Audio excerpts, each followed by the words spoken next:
everyone. Welcome to Facebook Live. This is Tuesday Talks with Adrienne Miller. I am Adrienne Miller. I am a competent woman and the president and CEO of Women for Sobriety. Super excited to be here tonight. We're talking tonight about a statement that is really dear to my heart, and that is Statement 12. So, let me turn my ringer off on my phone here. Sorry, I forgot to do that. Okay, so Statement 12, first published in 1977 as I am a competent woman and have much to give others. What? What's that you say? Um, our current version, sorry for those of you who aren't familiar, is I am a competent woman and have much to give life. This is what I am, and I shall know it always. So in 1977, it was first printed as I am a competent woman and I have much to give others. This is how it was for many years when the thought action was introduced. It was introduced as this is what I am and I shall know it always. Oh, yeah, know it always. So let's see. The first time I saw a change on this, very interesting. I hadn't realized this before. In December of 1986, the thought actions at the end of the newsletter were the statements were printed, and this one was printed as I am a competent person and have much to give life, which I thought was interesting. So she did change the give life, but she also changed it from competent woman to competent person. And I don't know why that is, because in February of 1987, it was printed again and it said, I am a competent woman and have much to give life. So I have no idea. In April of 1987, she did print, Dr. Jean Kirkpatrick, our founder, printed a little explanation about the change in Statement 12. And she said, I felt that women give and give and give. I felt that some non-alcoholic persons were thinking that we wanted to become more serving, which is not what was meant at all. So I think the change in words clarifies that. So sounds like that's why they changed from giving to others to giving to life. And I'll talk a little bit more about that in a minute. And then in 2017, when the program booklet was revised, I think we just inserted another I. So rather than I am a competent woman and have much to give life, we just said I am a competent woman and I have much to give life. And I think that was mostly just to match kind of the thought action, which is this is what I am and I shall know it always. So it's a little interesting history lesson right there. So circling back, I want to circle back just a little bit to this phrasing of I am a competent woman and have much to give life. And I do think that Dr. Kirkpatrick had a really great point about, you know, women in our culture are really trained to give and give and give and to others, right? And to be of service to others, to the point where we often forget to give to ourselves and to meet our own needs and to attend to our own self-care and self-love. So I get that change. I'm really glad that she didn't eliminate giving at all, because, and this is just kind of my personal thing, which is the only experience I can speak from. I didn't think I had anything to give, right? In my addiction, I was completely depleted physically, emotionally, spiritually, right?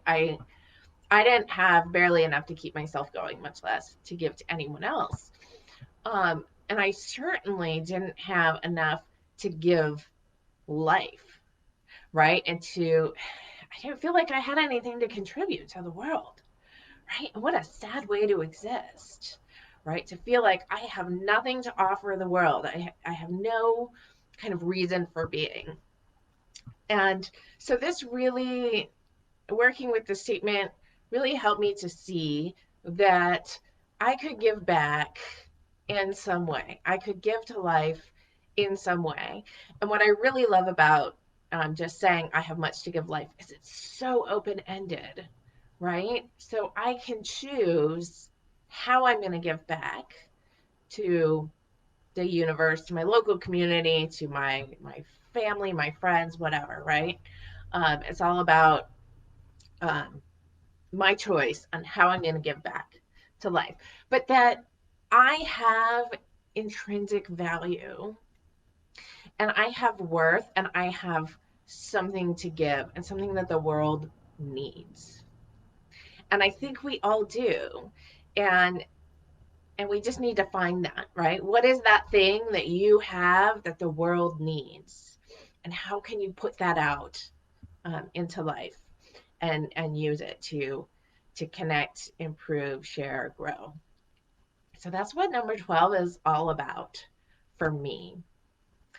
Um, and it's also about, right, recognizing my own personal competence. But I really, for me anyway, I really kind of get more in touch with that when I think about statement 5, which is I am what I think. I am a capable, competent, caring, compassionate woman, right? So that one really for me is all about building up my sense of self. And then this one is a little bit more about like recognizing my intrinsic value that I can give to others and help improve something for someone else somewhere or the world. So so what are some pragmatic tips? Because I like tips. So here's some tips on how to kind of internalize and externalize this statement and really start to practice it and really drill down into it. Um, so one is called My Goodness. And you'll remember, or you might remember from statement 5, kind of making the list, right? What I'm capable of, what I'm competent at, what I'm caring about, what I'm compassionate about. And this one is making a list of the special qualities that I bring to the table, right? So, what are those qualities that I have, recognizing that I can use to give to life? So, it could be creativity, it could be joy, it could be enthusiasm, it could be faith, and could be, that I'm particularly into microbes and I'm gonna contribute to the world's knowledge about microbiology. I don't know, whatever your thing is, what are your special qualities? So it's a good little practice to go through. It can be very difficult at first, but practicing, recognizing those. Recognizing your accomplishments. So making a list of your accomplishments, big and small. So, and looking at all areas of your life, right? So personal, professional, family, social, community, educational, occupational, um, whatever. And these don't have to be huge accomplishments, but any accomplishments are worth celebrating. So making a list of your accomplishments. The third one is making your can-do list. So this is very similar to one of the statement 5 things. Just making a list of all the skills that you're competent at. So all the things that you can do, whether or not you do them or not is maybe a different story, but you can do them. My fourth tip is creating a mantra. So when you start to feel that self-doubt and you start to question yourself or your decisions or your worth or your value to the world, some kind of mantra, right? I'm a caring, courageous woman of the world or something like that. And creating that and repeating it to yourself and training yourself to call that up when you think about yourself, so that when you start to have negative thoughts about yourself, it's right there.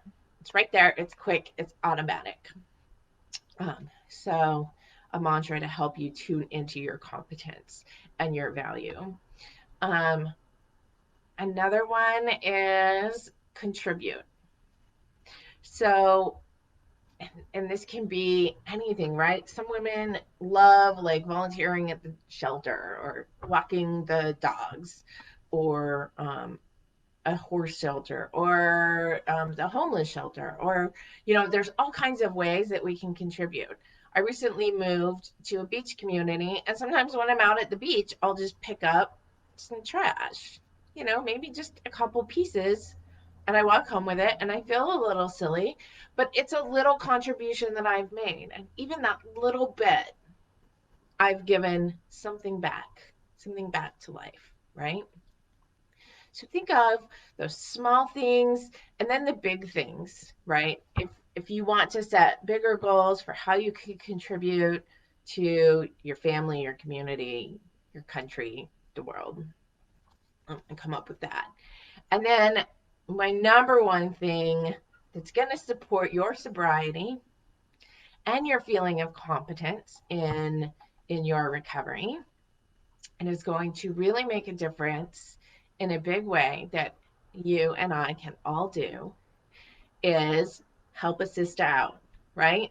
We, as women in this program, we have a special level of understanding of addiction and what it's like to be a woman in our culture with an addiction, that we can really contribute there. And I guarantee you, even if you're not, completely sober, or you haven't quite gotten it yet, or you're still struggling, your words of encouragement can still make a difference to someone else. And in fact, your struggle can make a difference to someone who has 20 years. And I'll tell you, like, I don't have 20 years, but I've watched people who are in their early days, and I find that way more inspiring than talking to someone else who also has 10 years of continuous sobriety, right? Someone else with 10 years of continuous sobriety, we're both going along at a clip, right? And a lot of the time, like, sobriety isn't the forefront. Like, what's inspiring is that person with 2 weeks who's being super intentional and is fighting the hardest fight of their life. And I know that fight because I've been through it. Um, but seeing that grit, seeing that courage of a brand new woman trying to get sober, that is so much more inspiring to me as a woman with 10 years of continuous sobriety, than someone else with 10 years of continuous sobriety. Like, I think continuous sobriety is great. And if you have 10 years or more or less, congratulations, great. But what's really inspiring to me is the new woman. And so if you are brand new, reaching out for help, you're helping my sobriety. And I know that sounds really weird, but you really are. And so no matter how much time you have or how little time you have, or maybe you're just thinking about taking this journey, you have something to give us in our community. So please come back. Please keep giving us that, and we will give you what we can. You're really important to us. We can't do this without you. So I'm so glad you're here. And then once you get a year, or anyone out there who does have a year who wants to learn more about giving back, of course, I have to give a plug to become a certified facilitator, lead a face-to-face meeting or a Zoom meeting or a chat meeting. There's all kinds of ways that you can create space, right? And our facilitators are space creators. They create that healing space for women to come together and give to life. And so if you can do that, even, once a month, hey, let's talk about it, and let's get some space created. So that is it. That is my Tuesday talk for Statement 12. I am a competent woman and I have much to give life. This is what I am, and I shall know it always and all ways. You are great. Keep being you. And if you'd like to share your story, reach out to Judith. She is our coordinator for this Tuesday Talk series. And I will be back in 2 weeks to talk about Statement 13. All right. Thanks, everyone. Good night.